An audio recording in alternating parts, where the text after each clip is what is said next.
Hello, and welcome to the video version of the Left of Greg podcast. I'm Brian Marin, the host and creator of the show.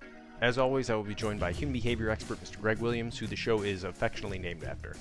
On the show, we discuss different topics through the lenses of what we call human behavior pattern recognition and analysis. If you'd like to find out more about what that is, please check the links in the episode details and go to our website to learn more. Please don't forget to follow us on social media. The links are also in the episode details, and hit the like and subscribe button to help support our work.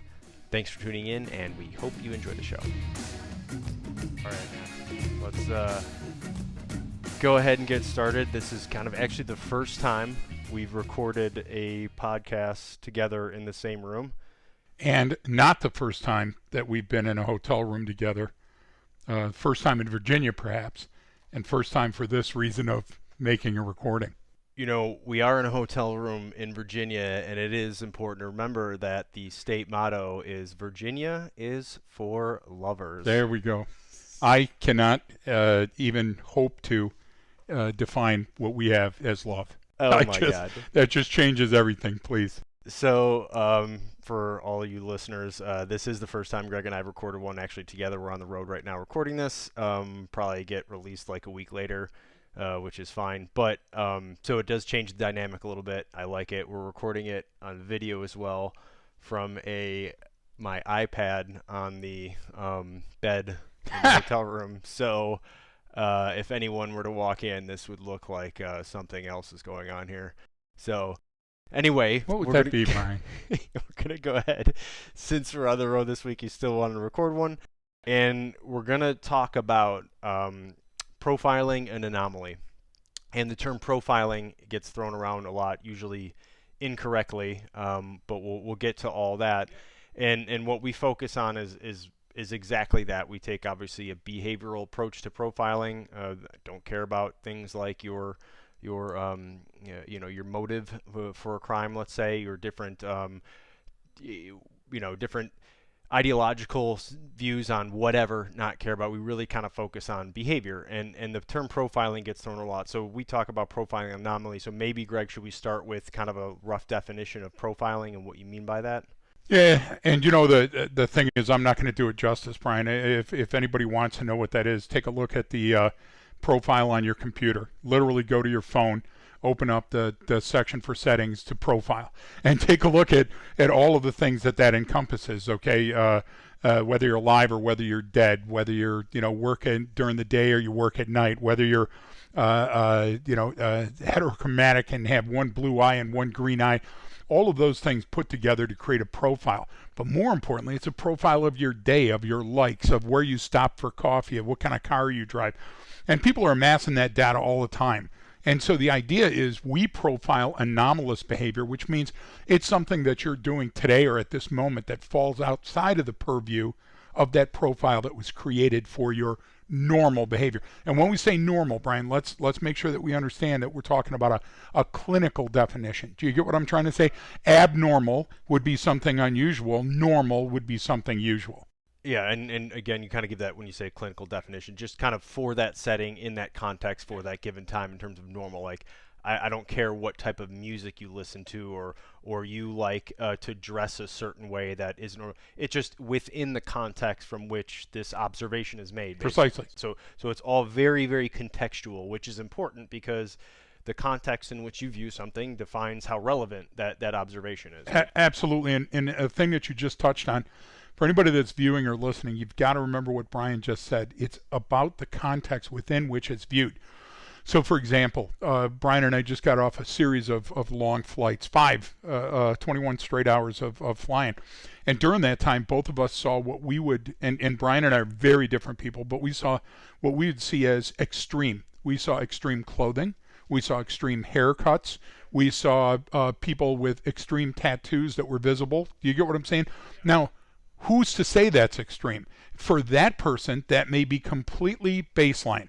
And so that would be normal for them. Now, if that person were, for some reason, to cover up those job stoppers, do you get what I'm trying to say, or attempt to conceal that, that would be abnormal, wouldn't it? So what we're talking about as an anomaly would be something for that person in that place at that time based on the totality of what they do. Not this, you can't profile something that you see for a nanosecond and go, yes, oh, clearly that's going to be this, and Well, unless it's an RPG, so, yeah, right? It's so blatantly obvious. The guy jumps around the corner pointing a rocket at you. You don't have to wait for, well, let's give this time to play out. It's not right? RPG turn-in day. You know, you get a free shirt if you buy back your RPG. No, but you're exactly right, and you're going to wonder why we're beating the dead horse. Sorry to all the horse riders in the room, but the idea is that people are doing it wrong, Brian. And one thing that I saw that was a perfect definition. Do you remember our good friend John from Stanford Research Institute? Yes. So I got on John's bad side many guy. times. He was genius. And the reason was that I would ask him questions. And being an engineer and being a doctor, it was like, just look, just watch. And there was one day that he had a TV that was bigger than the TV that's in the room that we're in right now.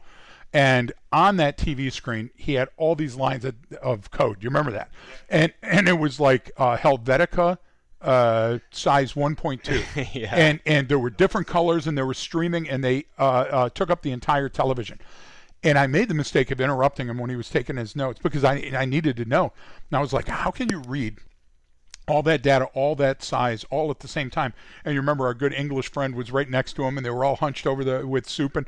And he goes, this is what we're looking for. And of all those lines in code that were streaming by, Brian, there was one code that was very abrupt. It was very short. And then everything filled in. So it almost looked like a city landscape, a silhouette at night. And there was one band missing. And he goes, that's what we're looking for right there. And I said, yeah, but what about all the little letters and numbers? He goes, no. That's something anomalous. We have to solve that. Isn't that what we do? We look at a baseline for something that's missing or something that's apparent that perhaps shouldn't be there, or exactly the thing that we need to be there. And that's what we're drawing our reasonable conclusion on. Right, and so it's not profiling an individual or a person, place, or event specifically. A race, a church, a car. It's an anomaly within some observation or within some context. I guess I should say, right? Well, Brian, what's and you're spot on again. But what's that term? And I don't know this. What's the term in bowling when you score a perfect game? Because I don't bowl, and actually, you're from Chicago, and there's a lot of bowl. I have no idea. The perfect game. I know when you like. I'm not. It's like an albatross or an eagle or turkey something. when you get a few strikes in a row or something. Okay, that's what it. you're going for. So that's what I'm talking about, and I don't know enough. And clearly, I'm built for bowling rather than running. But in golf, the same thing. My Uncle Paul used to abuse the caddies, and Jeff and I had to be caddies one time for his Alhambras. And when we were out on the course, I know that there was a term for 1 under par, 2 under par, 3 under par. Bogey. Don't know those terms, eagle, but there are. Yeah. Birdie, eagle. Why would we have terms like that if those weren't anomalous? Right. The whole reason that we assign a name to those things, the whole reason that you get a poster or a model for an Oscar or a posing individual that's throwing darts or something is because that was an anomaly. People don't score that many bullseyes. So therefore, if everything is par, and then you're either above or below par. Isn't that it? Yeah. So what we're saying, like. I don't want to get in the weeds on this, but it's so important. So LinkedIn is the only thing that I read when I'm traveling because it's only linked to social media that I got. And these people are constantly battling it out, and it's a battle of the network idiots sometimes where you're seeing that a person says, well, you can't baseline profile this and that. The FBI came out with that report, Brian, said that you can't behavior profile an individual looking for these traits. What is their division? Their behavioral sciences division. Yeah. They profile people all the time. What they're trying to say and what they're at odds with themselves is they're not profiling an anomaly. They're trying to profile a specific human in their skin. Yes, and that's impossible because we have free will. We do different things on different days, even though pattern recognized. Well, we do the same day over and over. There's a day that we turned left instead of turning right. There's a day we picked the apple instead of the banana at the gift shop. Right, and I'll always argue with you about how much free will we really actually have. I get it. But I get what you're saying, and I think what sometimes they're trying to do is say, just like you said, is it's like you see in a movie. It's like this is the type of person, and you're trying to come up with this persona, this character, and I get what they're trying to do, and I think maybe it helps a jury or a person or someone on the street understand that. A neophyte, somebody that's not exposed to this. But here's the thing: is that it's too general so as not to actually help find the person. Right. And then in some cases, you're right. I mean, because you can't be. And then when some local cop arrests the guy, they go, yeah, see, it fits the profile. It's like, well, your profile is so general. That's not what we're talking about here. Yep. They're trying to take that computer profile, like you said, and then take that. All right, here's what we have from their Facebook profile, and then everything we know about them. If you use that for a specific person to find them, yes, that could be. But if you're trying to apply that prototypically in some sort of fashion in order to say this is the likely individual we're looking for, well, I mean, but are we using it to look for an individual, which is case in point? Are we looking for an abhorrent behavior pattern that may indicate potential violence, or are we looking that this person is more likely to buy the item off the shelf or the car? Do you see what are we using that profile for, I guess? Well, that's with any data collection. Great. Okay. What are you using it for? What's the point? Like, you've got all this information, you have these metrics, that's no different than the little Whoop strap I'm wearing on my thing. I get all this data in this app. Great. How do you use it? Because it doesn't matter. Like, all that information is meaningless. It doesn't knock on your brain door and go, by the way, we've noticed these trends. Does it? Right. No, you have to dig for that. That's the idea. It does, but they're general. Right, yes. And there's no prescription for it. It's very descriptive, right? It says, "Hey, you slept like shit last night," and I'm sitting there looking at it like, "Yeah, I fucking know that." I feel that right now. Trust me. It's like, if we're not making any sense, that's why. There are certain things that I like about that, but again, it goes into operationalizing the information. But this is what we're talking about with profiling an anomaly versus profiling a person or a thing, right? You have to go, what's different about this? Let's look at that thing, that one thing that's odd here, and then extrapolate, figure out why is that odd, because there's a reason why something doesn't fit the baseline. That reason could be benign, that could be, You're exactly right. So let's take a look at this. First of all, folks, you don't get to see the smoke and the mirrors because there is none. The idea is that you see Brian and I not running with notes. There's probably a yellow pad somewhere. I got my pad just to take you get what I'm trying to say, to take notes. Yeah. Clearly, we've got our coffee and our water, and we're just spitballing here. But here's the idea. Brian's onto something. And I want to tell you, there is no profile for what constitutes a school shooter. And because COVID's breaking up, school shooters are going to be back. People are going to be back in groups. People are going to come back and shoot those groups, right? And why do we choose this place? Is because this place is familiar to us. We know that it's going to be a soft target. We can get into all of that, and we have on previous broadcasts. But let's say this. How do we profile an anomaly? Jimmy or Sally has had a 3.2, and I don't know shit about numbers, grade point average for the last 4 semesters in a row, and I don't know how long that would be. But then comes along that now they got a teardrop tattoo. They said that ever since the piglet on Babe died in the 3rd episode, that they just can't get past that in their life. They're wearing black. They tore their clothes. Their grade point now dropped to a 1.2. When before they never swore, now they're acting out. And when they always had an open door policy on their room, now they're closing the door. Brian, those are a series of anomalous behavior all stringed together, which would show a reasonable person that there's a cluster. There's more than one cue across a wider spectrum that would indicate something's going on. Do you know what that indicates? Teenage. That means adolescence. That means so the idea, the reason that we talk about behavior pattern recognition, first of all, what things fall into a bucket that define you, okay? And then anomaly detection is the analysis portion.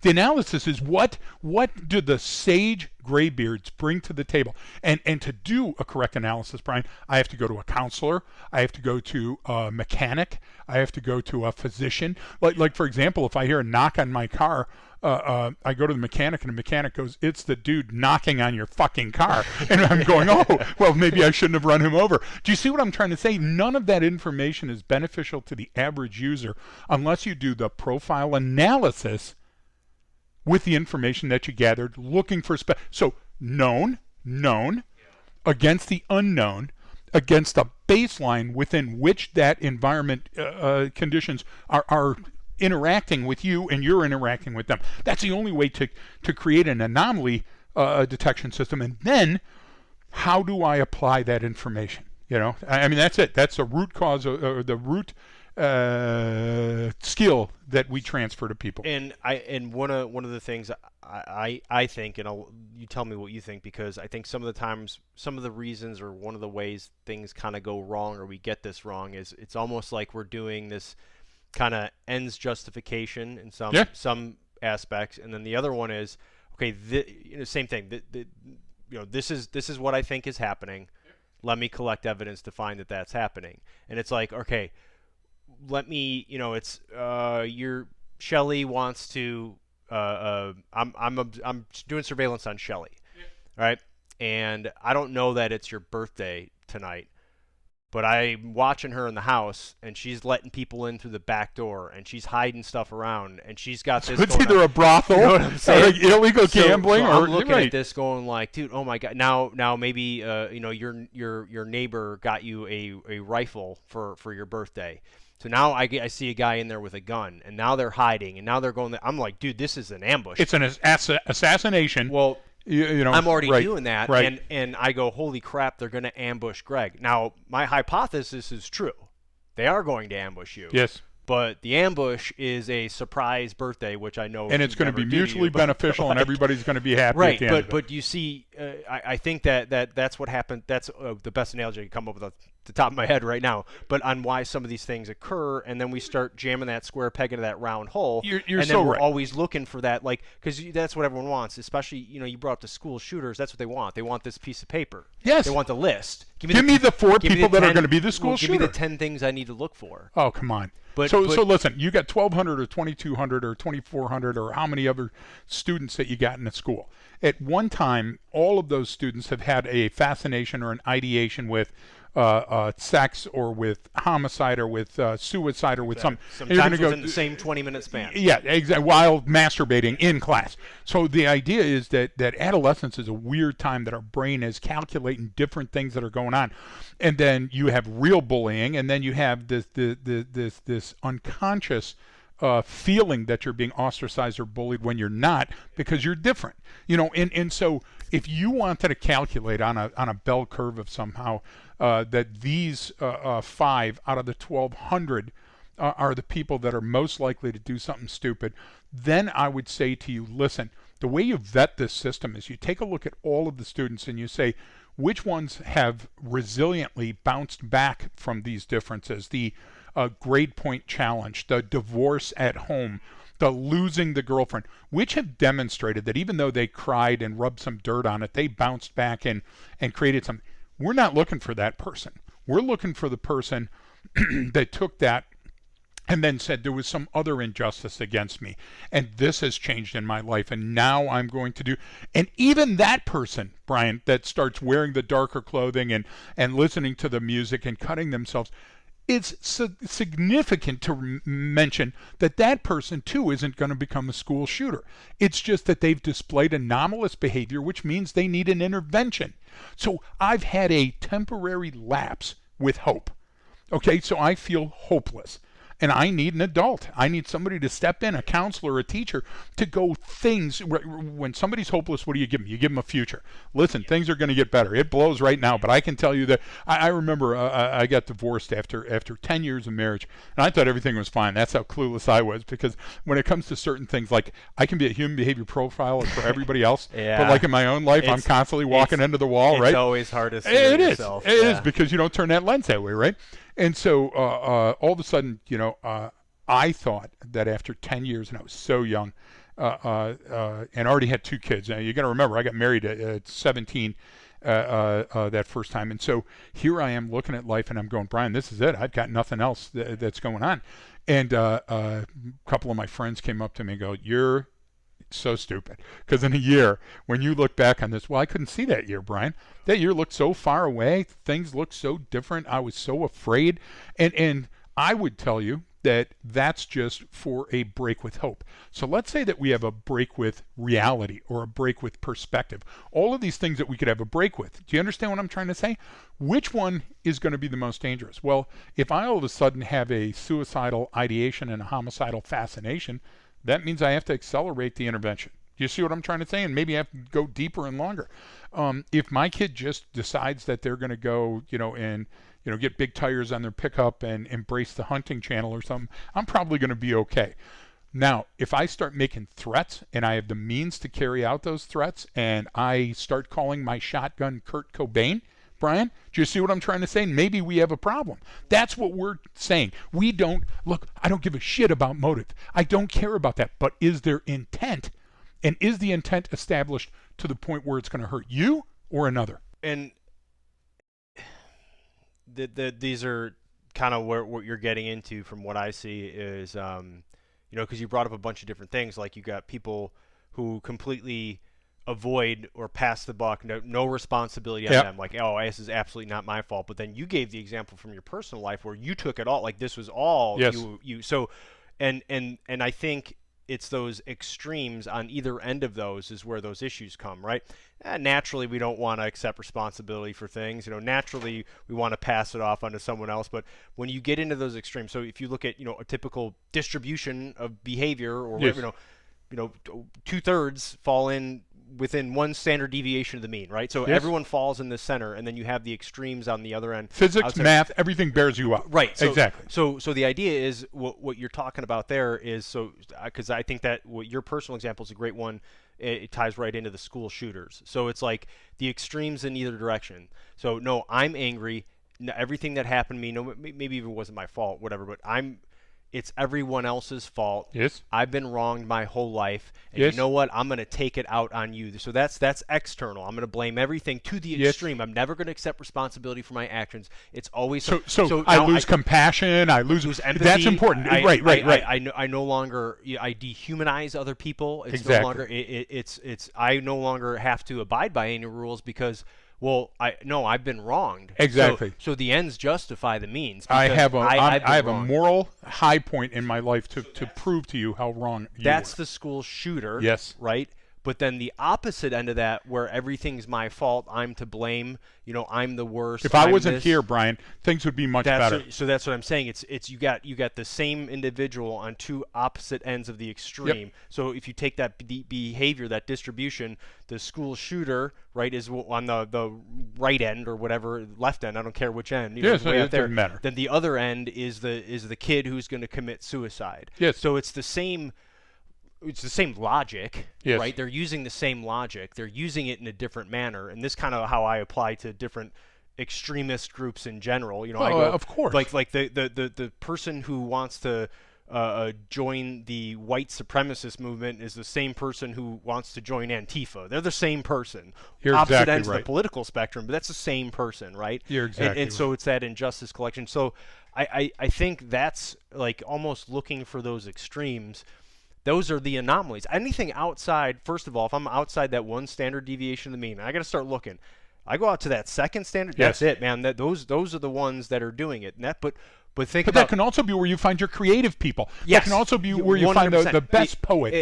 Absolutely. That's to find who's the best filmmakers. Yes. It's all the way out here, man. And again, we're to the point where we're having that award because it's so specific and it's unusual. Above or below par. Yeah. And listen, I don't know numbers, Brian, and you're much better at numbers and math, even for being a Marine, which tell you something about the Detroit school system, folks.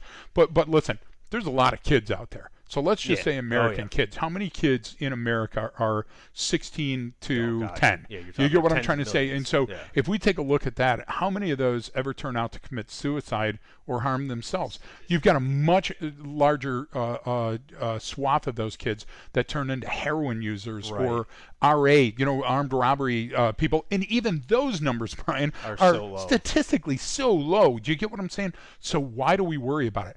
Because that blip on the radar ends up being the most catastrophic, horrible loss of life at that school, at that church, at that restaurant, or that King Soopers.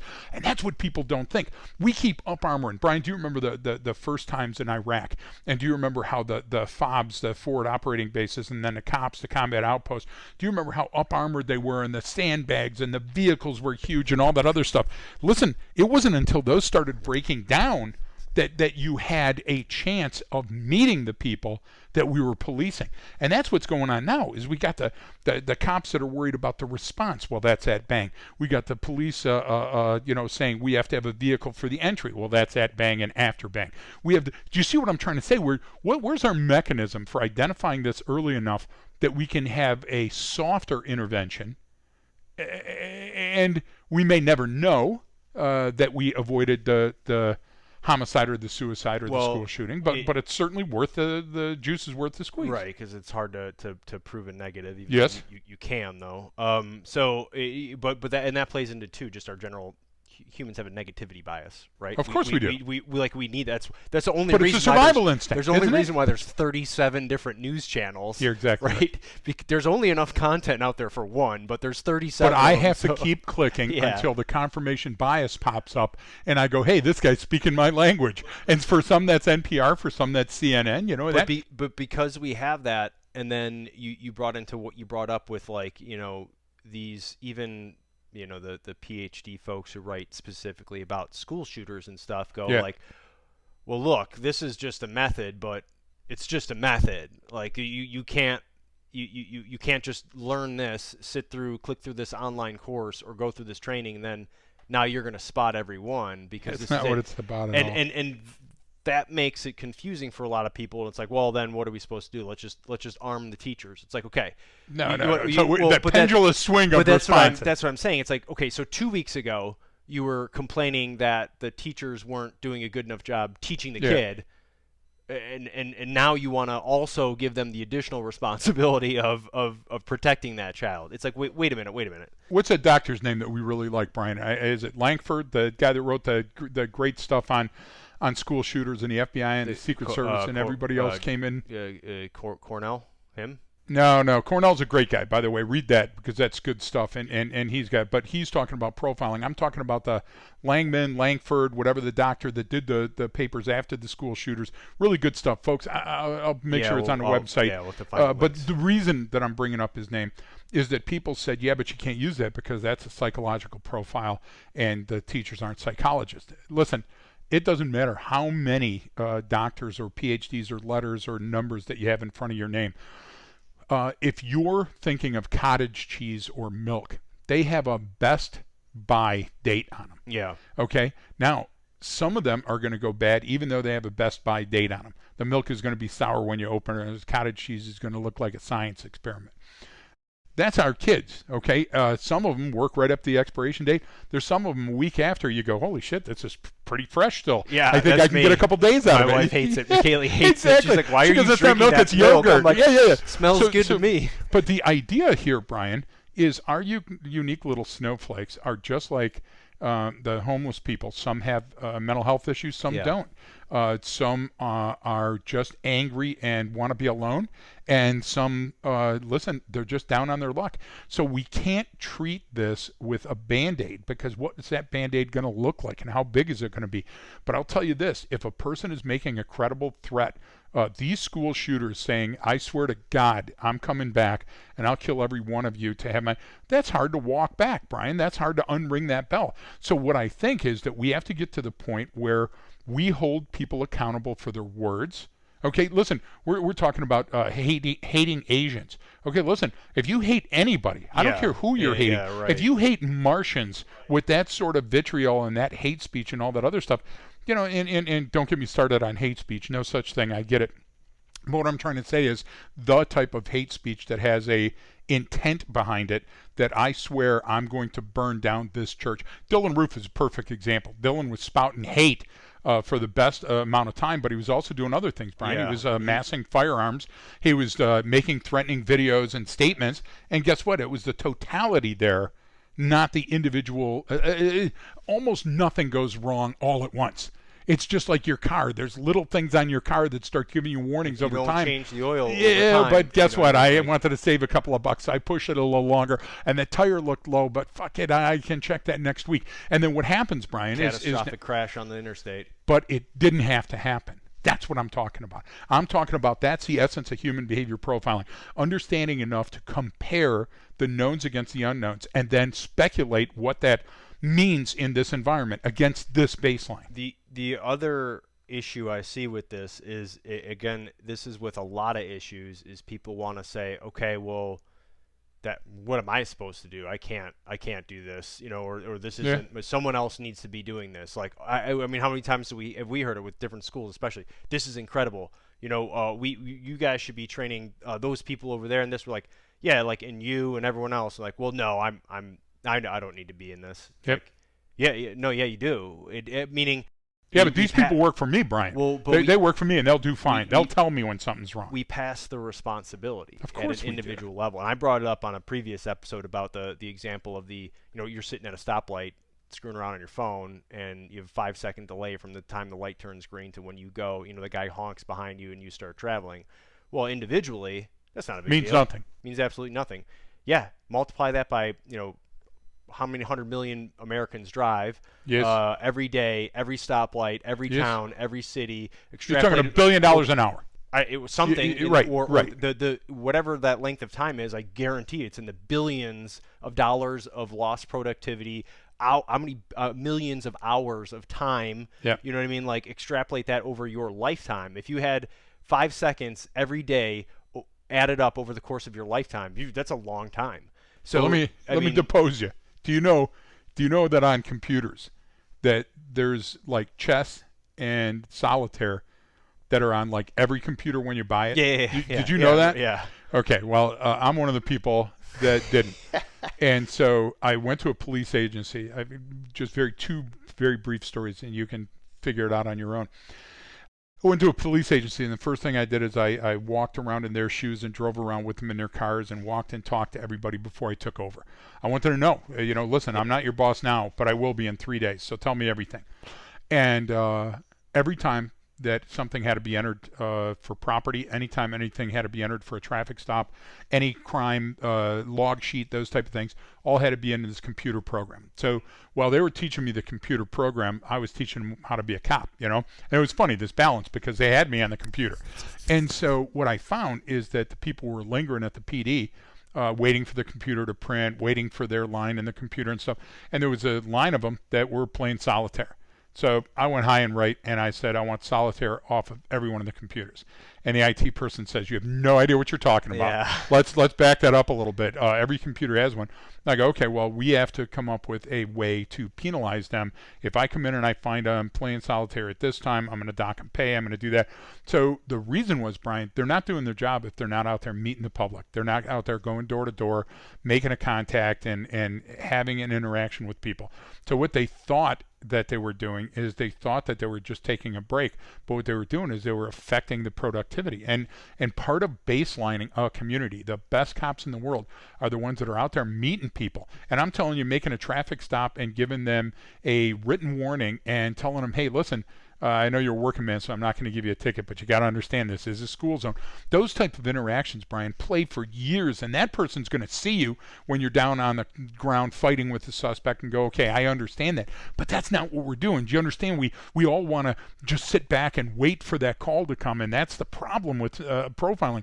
Is profiling over time means that you have to see all of those differences. You have to experience them in the moment, in the baseline. And if you're at the station house playing solitaire and waiting for the radio call, any unit in the area, and that's what we're doing with school shooting. You're saying that everybody's got a plan. If somebody says something, we're writing it down. Yeah, but those things don't necessarily add up to anything more than this troubled kid needs a good talking to. And that's what I don't want. That's you have profiling. You have to be proactive, and that's that thing you just said at the end. Hey, this kid needs a talking to. That just instantly reminded me of that coach, teacher, I can't remember what school. Oh yeah, the video where the kid walked in with a shotgun and he walked right up to the kid and gave him, like, you don't want to do this. This isn't you. And he was right. He was 100% right. And that kid was like, just had a break with reality, had all of that building up over time. He thought that this was the end. And that guy, probably no training at all in anything like this, walked up, took one look at that person and said, nah. He didn't go attack him. He didn't fight him, because he didn't, in that moment, in that space-time, thought, no, this isn't what's happening here. This kid doesn't really want to do that. So now, that's a different individual. That's a different thing. That's so important to create those people in our society.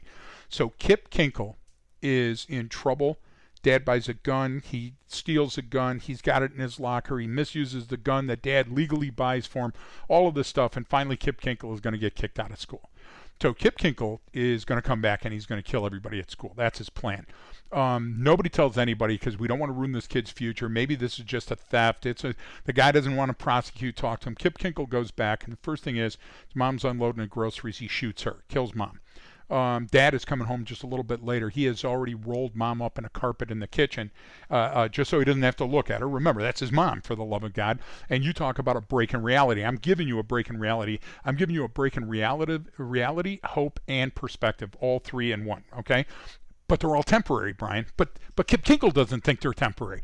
Okay, now when he kills his wife, or his mother, they're less temporary. So his dad comes up. He walks up with a Ruger 10/22, shoots his dad in the back of the head, then calls his buddies over, and for a few hours of relief is playing a first-person shooter game at home. No connection there, folks. It could have been any game. It could have been Zelda. The kids go home, and the next morning Kip says, okay, I'm going to pull the fire alarm, and when everybody's channelized down this hallway, I'm going to kill him. Before he can enact the mass killing plan, and he does shoot, he does kill, a couple of the kids tackle Kip. But this is what's important. He fights those kids. Then the cop comes. He fights the cop, gets the cop's gun. They fight him again, and they get him in a police car. On the way to the police station, he kicks out the window and tries to jump out of the car, killing himself. And then when he gets to the jail cell, he tries to hang himself in the jail cell. Do you understand how this went from preventable to in progress to there's nothing we can do but chip or shredder or put this kid in the prison and rest?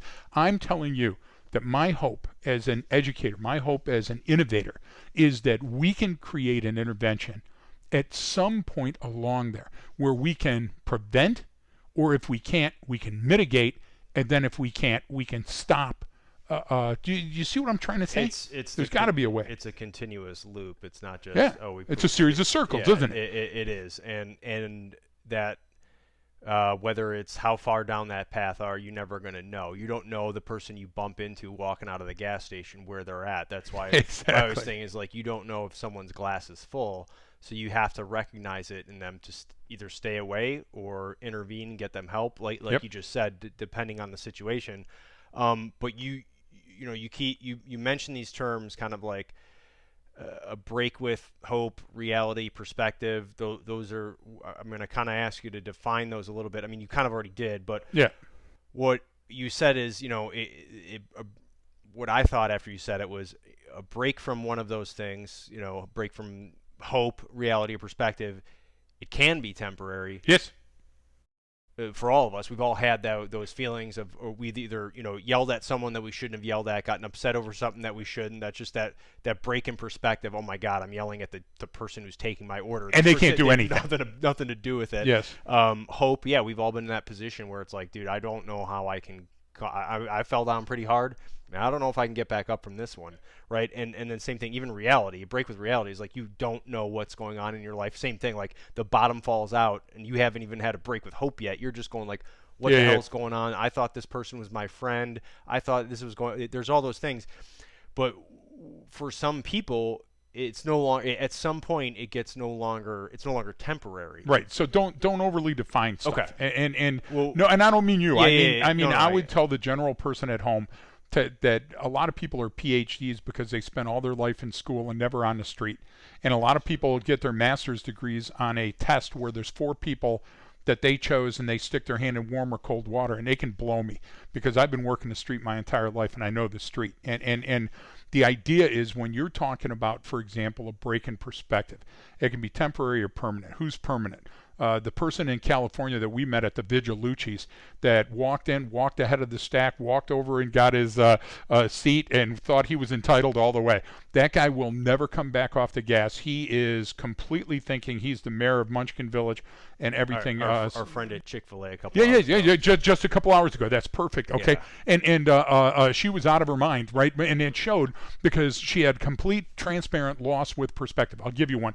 There's a movie with John Candy called Summer Rental, and the guy calls him Renter all the time. The guy that was First Blood's colonel. That guy's in the movie, and he's the boat captain. And they're standing in line waiting for the lobster over and over and over, and finally the guy comes in and moves them all out of the way, and they take the last 5 lobsters and have a big fight. There are people that have that break with perspective that they'll never understand the way the other half lives, and they don't want to. But you know what? Those aren't generally not the people that are killing people and doing the Silence of the Lambs with you in the basement, putting a lotion on the skin. So, what's a temporary break with perspective? You already said it. You are up at the counter. This isn't what I ordered. I'll give you a perfect one.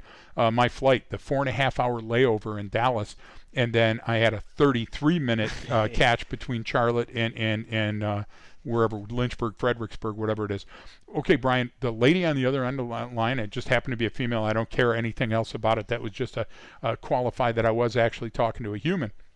On the other end of the phone, I said, lady, do you understand that with this 4.5-hour layover, if I just have like maybe 30 to 90 minutes one way or the other, I could make that flight with no problem. I'm not going to have to run. My bags will get there.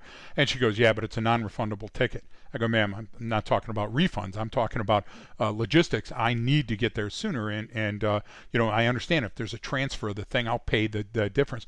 No, it's a non-refundable ticket. And so we'd have to go through and restart the itinerary, and that would be about double. I go, no, ma'am, we don't. And she goes, well, yes, you do. And I go, no, when I land in Dallas, could I not walk up to the counter and get a one-way ticket to Lynchburg from there and have an earlier flight to Charlotte? Yeah, but nobody's going to do that. I go, yeah, but I might be able to do that. What was happening, Brian, is she was transmitting on one frequency. Yeah. I was transmitting on another, and our words were getting garbled and the messages were missed. How many times a day you think we do that? So we can fix loss of perspective. So I'll give you a quick loss of hope. So my dad decided that he was going to embrace my mom's Lutheran side when they weren't fighting and drinking and beating up each other. And we went to Peace United Methodist Church in east side of Detroit. And when we went in, they were so overly nice, and it was coming up on a holiday like it's coming up on Easter. And they said, oh, we want to give your son a role in the play. And I was all of like 7 or 9. And they gave me this role in the play, and it was coming up Sunday, and they gave me to welcome me, such a pivotal role. I was like Job. Do you get what I'm trying to say? And they even made the lesions for me, And the idea was I was supposed to rehearse this stuff. I went home. I blew it off. I was skating in the backyard, and I was playing hockey, and all of a sudden it came time to go to church. And I knew I was unprepared, and I felt hopeless. I was out in the yard. I had made this big snowball. I tunneled into the side of this, a big 6-foot radius probably. It's a Detroit snow, the lake effect snow, from Chicago. Yeah. And I tunneled into it and made this little mini igloo. And I hid. It was my version of running away. I hid in the backyard. My parents were yelling for me. I was inconsolable. I was crying. Why? Because I felt that these new friends that I didn't even really meet at this church, now I'm letting everybody down. Do you get what I'm saying? So had I known maybe about counseling or confession or self-help or more about resilience, I mean, Brian, I didn't know about suicide, but had I was feeling suicidal. I was completely depressed. But that was temporary. And what it took somebody going, this isn't the end of the world. And I know how hard that is to hear. Yes. Do you see what I'm trying to say? Okay, so the hope and despair can be fixed. Okay, some people it can't be. Some people are so hopeless and despair-filled that they're going to blow their brains out. They're just looking for a place for it to happen. So if there's a continuum and left to right, up and down or anything, the ones that are the most dangerous are hope and reality. Because if I have a break with reality, I'm going to do something stupid that I can't unring. Right. If I have a severe enough break with hope, perspective, spiral. I can get that. Yeah. So I think that we should be on the lookout for that too. And who's best at that? Who knows a Marine better than a Marine? Who's meaner to a former Marine than a Marine? No. Okay. You guys are ruthless at that, Well, yeah. And you get into, I appreciate the distinction. You're talking about hope and reality and perspective, and yep. That break with perspective, we kind of see that a lot, and then I think that leads into what you also brought up of intent versus motive. But what is someone's intent, right? So now and recently, the last couple of years, super highly charged political environment that's very it's got very binary, I guess. It became very I don't know. It became very easy to do this us versus them, which I hate that, because that, one, it oversimplifies it. And I think you're being intellectually lazy when you just say, oh, they're the bad guys and we're the good guys. I'm sorry. World's a little bit more complicated than that. But that, when I talk about intent is what's important, right? So, Yes. You always give the one that, and I'm sure everyone listening has heard it before, most people want their say, not their Yes. way. That's the idea, and it's the demonstration of intent. And you brought up, because you said something at the beginning, and I know where it's from, because I read the report and missed that the first time I read it. Yes. Well, several times I Cobain. read that report, but you said someone names their shotgun Kurt Cobain. That's a little bit different than just having a stupid name for your weapon system. Yep. And how you talk about it. And that demonstration of intent is what differentiates that. Hey man, this is a really weird anomaly. This person's acting strangely. It's like, okay, but what does it look like they're trying to do? It just looks like they're trying to get some attention right now. Okay, Right. well, that's all they're probably trying to do then, right? I mean, that demonstration of intent is what makes that anomaly, very important. Hey, this is different. This kid's saying this, and you brought up even some words when someone says, "Hey, I swear to God, I'll do this," or Yep. you know what, if I have a chance, I'll kill everyone in this place. I always say when people say that stuff, I believe them. Even some drunk asshole at a bar says, "Yeah, I'll kick your ass." I believe them. Yes. I believe that that's what they intend Until to do. you amass evidence that outweighs Outweighs that. that. And you can prove that it's unlikely. Yeah, and then I if the totally guy's so agree. drunk he can't even stand up, it's Exactly. unlikely he's going to do it. But I believe you when you say those things, Yes. right? Because, like you said, words matter. Words matter. And because of social media and how much interaction there is on these platforms between people all over the world, it's really, really loud and noisy.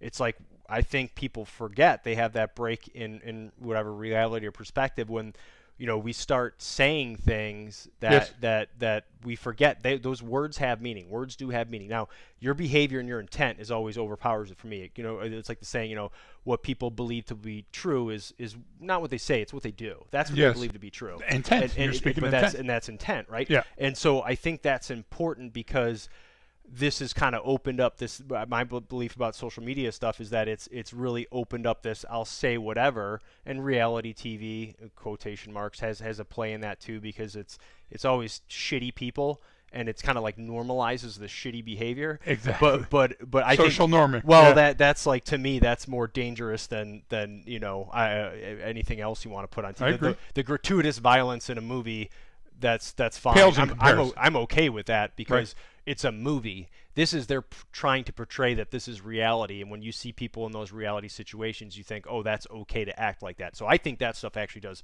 far more harm than anything else out there. People Yeah. write it off and go, oh, it's just a bunch of jackasses, and it's not even really reality. I'm like, yeah, but it's normalizing a lot of behaviors. And where I'm going with this is that, you have to, what someone's going to say in person is going to be different than what they say online, right? I have this veil Of course. I have a barrier there. I'm just all coming out. I don't necessarily mean everything I say. That's very different when someone says something in person. It's much more powerful.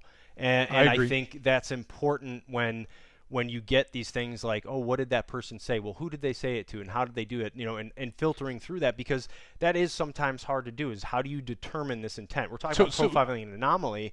Well, how do I determine much easier. someone's intent? So listen, you're talking about words, and I'm talking about actions. Yeah. And I would tell you that they're the same thing. So let's go to and folks, I've had like 2 hours of sleep, so I'm going to be I'm having a slow mixing time recalling metaphors. some of Yeah. the names here. So let's do Whitman, the Texas Tower shooter. Oh, you're scaring me, because we're right by that tower on Yeah, campus yeah. over here, not in Right Texas, across but, the street. But there is a tower there, and that's the first thing I see when I went. I go, yeah, that's scary as hell. But no one else probably Whitman sees that, yeah, right? Because they don't know we're seeing Whitman's it. name. We're seeing it from context. So Whitman kills his mom before he goes on his killing spree. Kip Kinkle killed his mom and his dad. What's the Bath school shooter, the guy that blew up the stuff? Bath Township, Michigan. 19 Kehoe. Andrew Kehoe. Yeah. Kills his, kills his mom. mom Yeah. before he goes in. So we could go down a list of those people. Isla Vista shooter killed his roommate before he went on his kill spree. There was somebody else that killed the roommate just before they went out. Joe killed his in Virginia Tech. She didn't know she was his girlfriend, but yeah. Right. Yeah, but who he thought was, yes. and that's as important to him. Yet it's Manson. It's a rerun. Well, if I haven't seen it, it ain't. It's new to me. And the idea that I'm trying to lay out here is, if we took a look at those, why would a person do that? Because what they're trying to do is build. They're trying to burn the bridges because they've had this lapse of reality and they're not coming back.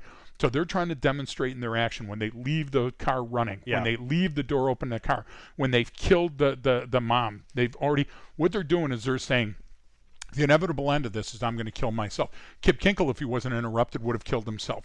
The shooter in the hallway would have killed himself. Carl Pearson had 3 or 4 Molotov cocktails, a shotgun, a bunch of stuff. And then once he kills his girlfriend and he takes a look at the gravity of the situation, he killed himself. Someone came trying to stop him. Yes, didn't stop, but he saw it as a threat. So the idea is, listen, when you choose your exit strategy and you're leaning towards those, it's like a big arrow saying this is going to end with violence, and the violence is going to be internal. I'm going to stop it. So you're either going to kill me or I'm going to kill myself. Why is that important? Because that's what we're talking about here. We're talking about what were those things in the past that we could look at and go, these breadcrumbs indicate this. When we were teaching IED detection and we were going through Kalats in Iraq, I was saying, hey, listen, what's it look like when we're stripping with our mouth the plastic from a cord for a light, and we spit that out? What's that look like? And we would do that on the ground. We would do that in the dirt to say, what are these copper fibers? Where else would you see that? So I'm saying that why can't we do the same thing with an action of a human? Naming something and naming it for a suicidal person, being demonstrative, and if this ever happens, I'm going to be doing one of those. Being specific in your words, where it's not just I'm going to kill you, I swear to God, I'll come back and shoot you in the fucking head and burn this place to the ground. Brian, that's a plan. Descriptive. Yes, and what you're doing is you're laying out, and listen, everybody in the audience that's listening to us today said, my mom used to be famous, when Jeff gets home, I think I kill him, because my brother Jeff was always out dicking around, right? And my mom felt exasperated. How do you tell the difference? You tell the difference not with a lie detector. You tell the difference with the brain's chemistry. What's the guy in Denver? I always forget, that killed his old lady and dumps her body at work and killed Shanann. Chris Watts. Chris Watts and Shanann Watts and the 2 kids. Yeah, okay, so listen, watching he gets to the on point. Those news interviews, unbelievable. Gets to the point where he has to be done with his wife and his kids. Has a complete and total break with reality. And the only thing he knows is, now I got to get rid of the body. So where does he go? Where's the place he's familiar with? He goes to his work. Yep. He goes to the dumpster outside of his job. So Brian, predictive analysis is us sitting down and saying what's most likely. Like you and I were driving back talking about South Park and Family Guy with Seth MacFarlane and how the people had their creative meeting in a room. Brian, when you get a bunch of creative people together, they can build masterpieces, the Da Vinci, the artwork. Murderers that lack that forward thinking, not that much. Do you get what I'm trying to say? Oh, I wish you would come back. I don't know where she is. This is kind of unusual. And then people, are you cheating? Well, there's a check in the box. If you've been unfaithful and you're doing this, and then your cell phone tower is pinging and you're buying the gosh damn stuff at Target. So it's not hard to pick out the murderers, because the murderers, it's a moment of violence, it's an episode, now they're trying to cover it up. But the school shooter, they're trying to cover it up before they ever get there. Yes. Do you see what I'm trying to say? So that's what we have to worry about detecting. If you're telling me, did this guy kill his old lady? Yeah, and guess what? I bet there's an algorithm that shows it's most likely somebody that you're going to do. That was even the interesting one about the Chris Watts one, because I think Netflix or someone did a big documentary thing on it not long ago too. Yeah, after we did. But here's the thing though, is that even because they showed, I think it was like the police body cam footage of him in the police officer in the neighbor's house asking, because he had a security camera that showed whatever. He's like, yeah, can I take a look at this? And like, he's like, yeah, showing him like, hey, here's where he backed up his truck. And the neighbor is going, hey, hey, he's acting really weird, man. Like, I don't get like the neighbor's going like, beautiful. what is going on here? And they're going through the investigation still. It had just happened, but that's what I mean. Like, even that guy right there who has no idea what's going on, no training, no experience, nothing, goes, hey, this guy's acting really odd here. So let me give you one. Okay, so Gunnison's had its first homicide in forever. And so it's up at Arrowhead, and I'm not at liberty to give a tremendous amount of details, but I'll tell you this. Arrowhead's in the middle of nowhere. Arrowhead you can't get to for 3/4 of the year unless you're on a snowmobile or a helicopter, right? And so sadly the female is found dead, and it's obviously not self-inflicted or accidental or some manner of death other than homicide. And the person that was in the house last with this female tried to light her and the house on fire, but because it was spontaneous and the person didn't research and isn't an arsonist, most arsonists snuff out their own flames. They don't leave enough oxygen flowing.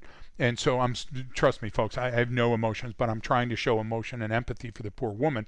But the guy now can't get off of the mountain because he's killed this woman in Arrowhead, which is up on the mountain with the snow and everything else.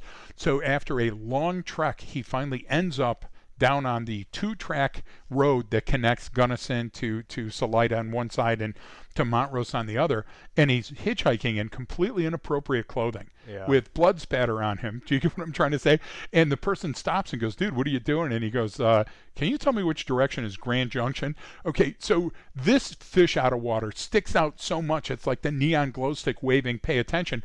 Matter of 24 hours later, somebody goes, hey, this woman was killed in Arrowhead. We're looking for the suspect. And all the people on the road that day go, we saw him. I think we know because there was one guy hitchhiking 50 miles from the closest town in inappropriate clothing. So spontaneity. And somebody right now listening is going to go, yeah, but school shooters are spontaneous. Now they're not. School shooters are walking around with that bucket, and it's getting filled every day. Every day. Something else is dropping into it. And so finally the day they go, hey, I've got to release today because this is it. This is my last day. The homicide suspect is going, listening to you going, man. And they go, I wonder if I took this lamp and put it upside. And guess what? Now you can't walk those remarks back. I would tell you this. Anybody that sets a baseline for abusive, dangerous, threatening language, or manipulative behavior, and then goes the extra step to amass a weapon or make a plan or go online. Do you understand what I'm saying? That's a demonstration of intent. That's where we need to put our time and our money. So that's my big thing too, even with dealing with people who are like manipulative in their behavior. And you hear a lot of people in relationships talk about this, or this guy or this girl is very manipulative and they do this, and that's what I always go to is, now, did they make a plan? Yes. Like, because there's people that lie, that they're just liars, narcissists, whatever. I don't, there's people that just bullshit. They don't care what they're saying. Bullshit artists, yeah. Well, they don't care if they're saying if it's true or not. They're just a bullshitter, right? Exactly. Some of the shit might be true, some of it's not, right? And you know that. They've got a long history of it. So there's different types, but when you go into someone who demonstrates making a plan. Now, a plan doesn't have to be, I'm sitting in the garage in the woods with the photos up of everyone and maps and this. No, it's what you just said. I'll demonstrate intent by making some plan. I'll come up with something, some sort of ruse or way to get my way out of you. And that you see that with manipulative people all the time. But I just want to throw that in there because everything you mentioned it's the exact same thing almost. It's like bullet point list of the school shooter or the homicide guy. Is like, if I do something to manipulate you into getting what I want, well, I'm going to keep doing that. And then it's a person cheating on their significant other. It's that you're still going to have a plan. It's the same thing. There's a plan at some point. There's some sort of plan. I mean, it's usually a pretty shitty one, and people get caught, right? But it's usually a low level of organization, and that's why. But why is this shitty plan? Because human beings, your electrochemical neurotransmitters, want you to be found out. They want to have you found out in a crowd. That's why there's social leakage. That's why these people show pictures of their gun before they go and kill people. Yeah. Why? Because I have this need to be understood, Brian. In my tribe, in my person, I have to have my say and my way. And that's when it becomes dangerous. People don't understand that. When you see something like that, why are we taking these Facebook things off? Alyssa with King Supers, they're taking it off right away. Not because of his race, not because of his ideology, not because of his political belief, because he's making threats on there, and he's showing weapons. How many times have you seen the people showing their guns and demonstrating crude acts, violent acts, and we're saying, yeah, but everybody can be a unique little snowflake. Listen, the difference is constitutional. When you take that step and you're now talking fighting words, or your threats are tangible, and you've taken steps to go towards, what's the difference between driving through a crowd of angry people to get away and driving through a crowd of angry people because you want to kill them? Yeah. Well, there's a big difference, isn't there? Difference. Do you get what I'm trying to say? Because I'm hitting the accelerator because I think you're all going to kill me and drag me out of my car, like the two cops at the Irish funeral. You see what I'm saying? Wrong place, wrong time, Brian, right? And the other one is that, you know what? F this, I'm accelerating, and I'm going to put them right between my headlights. So ones I'm trying to get away, ones I'm trying to get in it. It's the same. Could you, upon reflection, decide which one was which? And I say you could reasonably decide, yes. And the difference would be artifacts and evidence and support. So if we want to stop a school shooter, if we want to stop the next homicide at a mall, if we want Gabby Giffords not to get shot in the head, what we need to do is we need to say these certain issues, mental health, these certain issues lapse with reality, these ones are red flags. And I hate to use that because now the red flag warning is being bastardized, right? But these are red flags and we have to intervene. But what's the U.S. Supreme Court wasting time on now? A guy that walked into the kitchen when he was having an argument with his wife, that took an unloaded gun and set it on the table and said, well, if that's how you feel, you might as well shoot me. And now we're doing a Supreme Court decision on whether the cops had the right to come back into the house and take all of his guns. Listen, that guy's not the guy. He's not the guy. And we have to say that. And you said it great. We did a broadcast, I think it was a week ago, Brian, about accepting responsibility. Not every kid's going to be a school shooter, but not every kid's going to be a fucking scholar either. And what you have to do is you have to be a parent to accept that. Hey, listen, my kid's not, it's you know what I'm saying? It's my kid. Yeah. It's an ugly baby, and I love him. My ugly you get baby. what I'm trying to say? Yeah, but it's my baby, and I brought the girl to the prom, so I'm going to dance with her. And that's what I'm saying is sometimes we have to take a look at that. And the best way I can tell it is, Brian, profiling an anomaly is hard, and it takes training, and it takes deliberate effort.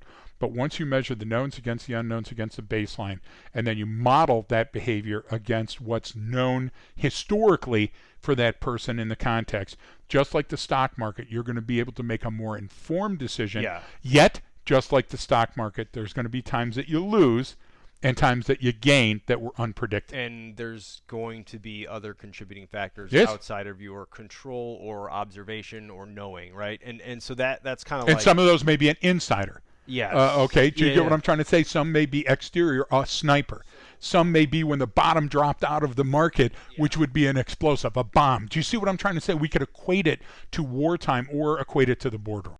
Then how do I not jump to an unreasonable conclusion yet attribute value to something, right? So we're talking about profiling. Your information. Anomaly is like, I see this. How do I not go, it's Colonel Mustard in the study with the pipe wrench. Got him. Because you don't need to. Yeah. The idea is, when does the artifact, when does the evidence, when does the statement with the intent, like, for example, there's that time when you're walking up on that scout car, or from your scout car, walking up on the suspect vehicle, and all of a sudden you see him adjust the mirror. And here we are, and I already start walking back to my scout car because I know he's going to hit the accelerator and he's going to drive. That moment, that free fall, that feeling in the pit of your stomach, that's what we're looking for here. And so let's make it tangible. When we have the threat and the demonstrated intent, and we have at least 3 or more cues that would lead a reasonable person to believe that this behavior is anomalous, that's when we got to act. And acting doesn't mean shooting somebody. It can mean walking in and sit down and saying, Carl, you're scaring everybody at school. Do you have a gun? What do you plan on doing with that gun?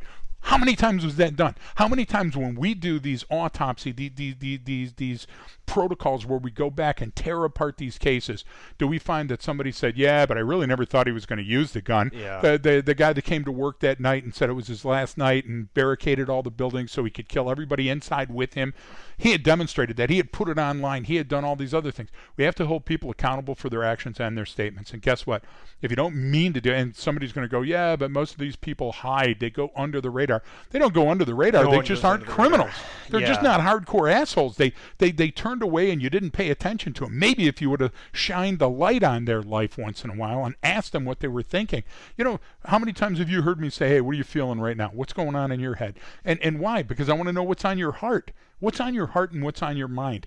Those are great points again, but that does take effort, and that's why It I does. say it's our responsibility. It's everyone's. Like, these things happen because society lets it happen. Yes. I mean, I know nothing. I've never lived in Colorado. Been through Boulder once. Didn't know anything about that shooter. Didn't know anyone who knows him. Nothing connected to it at all. But that's still partly my responsibility as a contributing member to society. I agree. We bear some of that. Now, it doesn't mean I'm have to get punished for something I had nothing to do with. It just means we got to stop looking at it as it's us versus them. It's that guy over there. It's that girl. It's this type of way of thinking. That's Yes. the problem. We're always the problem. I always do the Twitter isn't the problem. It's the people using Twitter that are the problem. Facebook isn't the problem. It's how people use it that's the problem. So it's always the people.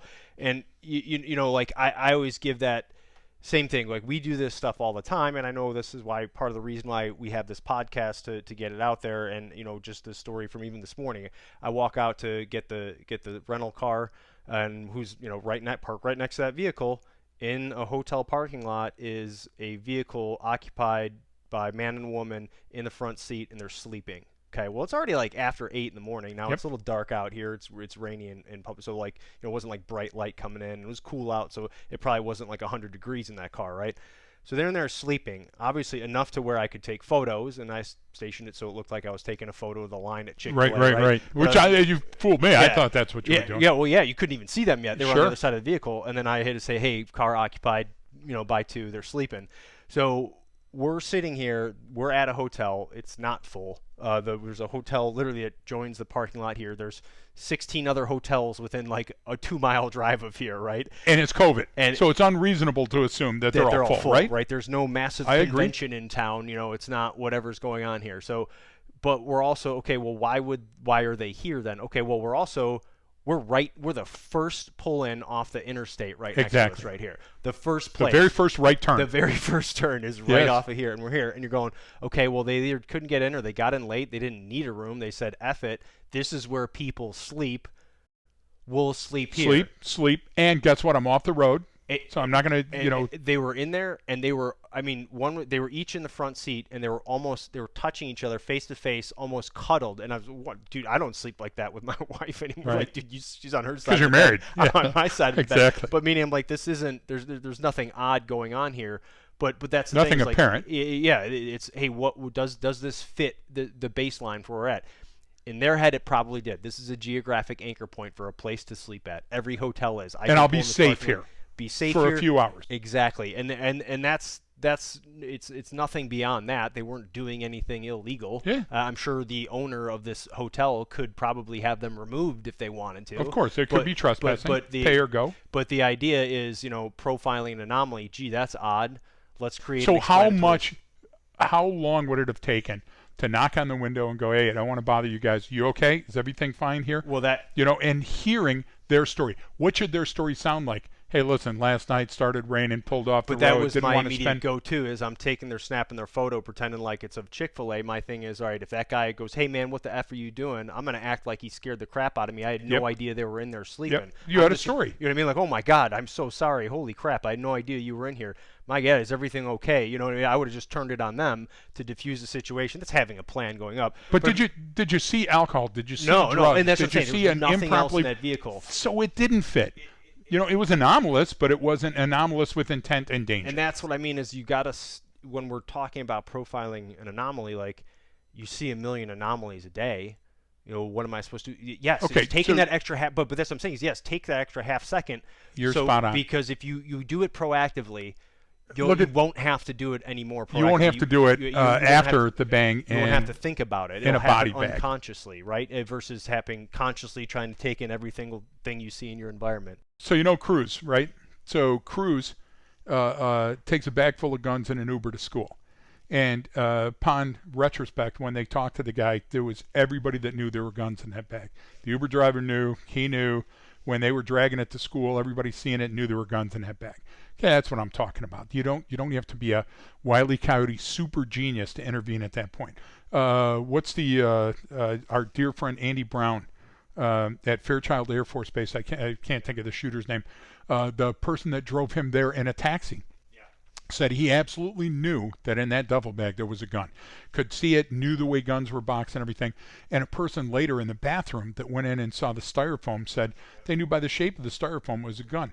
Brian, what I'm saying is why not use the lowest available caloric inject to try to create understanding of why you're doing that behavior. When people scare me, I tell them they're scaring me. When I worked the road and somebody started balling up their fist and acting like a goofball, I would tell them, look, you're scaring me now. You look like you're going to assault me. Are you planning on hitting me? Right. And I would bring it right out in the open, and then people would start going whoop and orient and go, what's happening over there? Brian, sometimes we have to name it. Sometimes we have to name the monster and say what we're scared of. And if one person would have said, hey, what's with the gun in the bag, son? Maybe we could have saved a life. That's usually what it is. That's in most of these things. It's that person who makes sure the door is locked, and then that person ends up not being able to get in. It's the one who walks up and says, "Hey, what's going on here?" I just tell people just be mildly amused and entertained with your environment. Yes, I mean really. And when necessary, being the one that calls 911. Or being the one that calls 911 and says, hey, this is probably nothing, or being the one that goes over and going, you're scaring everybody, you need to leave. Those interventions. We're not talking about huge interventions with a body bunker and a gun. You get told that a lot. Yeah, Sir, you're scaring people. I get told that a lot. Why is he in the changing room? He's not buying clothes.